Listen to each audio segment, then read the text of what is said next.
అదే RTV app వార్తల్ని క్షణాల్లో చదివే అవకాశం ఉంటుంది. ఒక న్యూస్ పేపర్, ఒక టెలివిజన్ ఛానల్ మీ చేతుల్లో ఎప్పుడూ ఉంటాయి.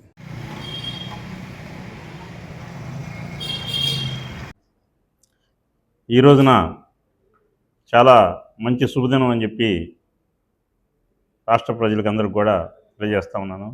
ఎందుకంటే ఈరోజు జగన్మోహన్ రెడ్డి గారు రిలీజ్ చేసినటువంటి మేనిఫెస్టో చూస్తే ప్రతి సామాజిక వర్గానికి కూడా, ప్రతి మనిషికి కూడా ఏదో ఒక రకంగా లబ్ధి చేకూరేలా ఉన్నటువంటి పరిస్థితి మనందరం చూస్తూ ఉన్నాము.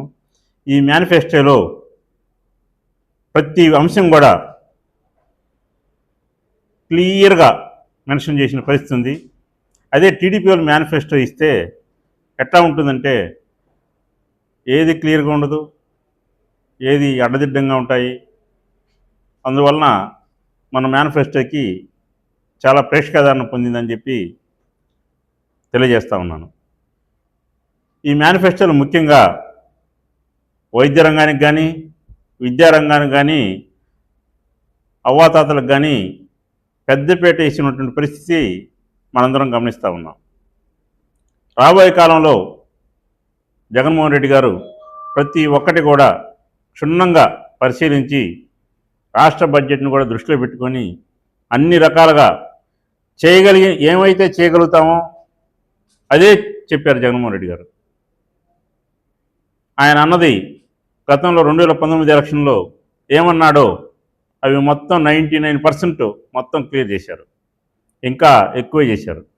ఈ రోజున జగన్మోహన్ రెడ్డి గారు ఇచ్చిన మేనిఫెస్టోలో కూడా సేమ్ అలాగే ఏమైతే చేయగలుగుతామో ఖచ్చితంగా చేయగలిగే పరిస్థితి ఉన్నది చేసి మేనిఫెస్టోలో పొందుపరచడం జరిగింది.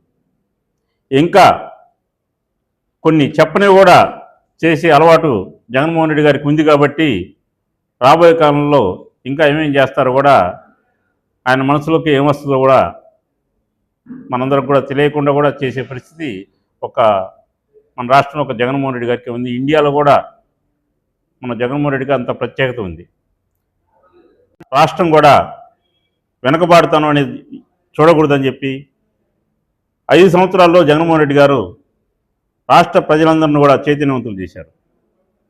ఏమాత్రం పొరపాటున రాంగ్ స్టెప్ వేస్తే మనం ఎవరైనా సరే రాష్ట్రం అధోగతి పాలవుతుందని చెప్పి తెలియజేస్తూ ఉన్నాను.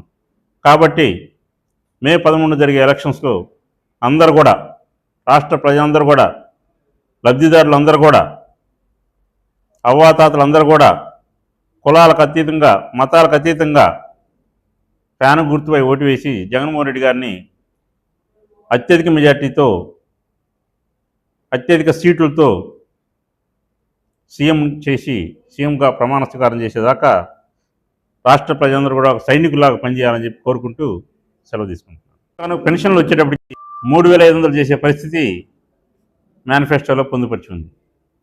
కాబట్టి జగన్మోహన్ రెడ్డి గారు ఏమన్నారో అది తూచా తప్పకుండా చేసే పరిస్థితి రాష్ట్ర ప్రజలందరూ కూడా ఒక జగన్మోహన్ రెడ్డి గారిని నమ్ముతారు. కానీ వేరే ఏ నాయకుని కూడా, ప్రతిపక్షంలో ఉన్న నాయకులైనా ఎవరినైనా సరే నమ్మే పరిస్థితి మన రాష్ట్రంలోనే లేదని చెప్పి తెలియజేస్తూ ఉన్నాను.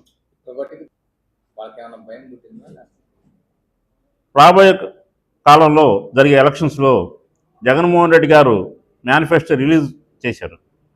ఎందుకంటే ప్రతిపక్షాలు ఇప్పటివరకు రిలీజ్ చేయలేదంటే జగన్మోహన్ రెడ్డి గారు ఏం చెప్తారో చూసి దాన్ని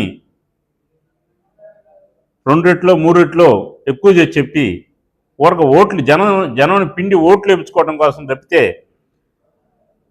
అన్నీ ఆలోచించుకొని చేసే పరిస్థితి ప్రతిపక్షాలకు లేదని చెప్పి స్పష్టంగా మన రాష్ట్ర ప్రజలందరం కూడా తెలుసు. చంద్రబాబు నాయుడు గారు ఏం చెప్పినా చేయరని చెప్పి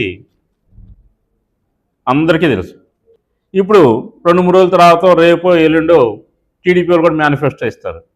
ఇచ్చేది ఎట్లా ఉంటుందంటే జగన్మోహన్ రెడ్డి గారు ఎంత ఇస్తే అంత డబుల్ ఇస్తామనో, త్రిబుల్ ఇస్తామనో, లేకపోతే ఇంటికి కేజీ బంగారం ఇస్తామనో, లేకపోతే ఇంకోటి ఇస్తామనో, ఇంటికి కార్లు కొనిస్తామనో ఏం చెప్తారు.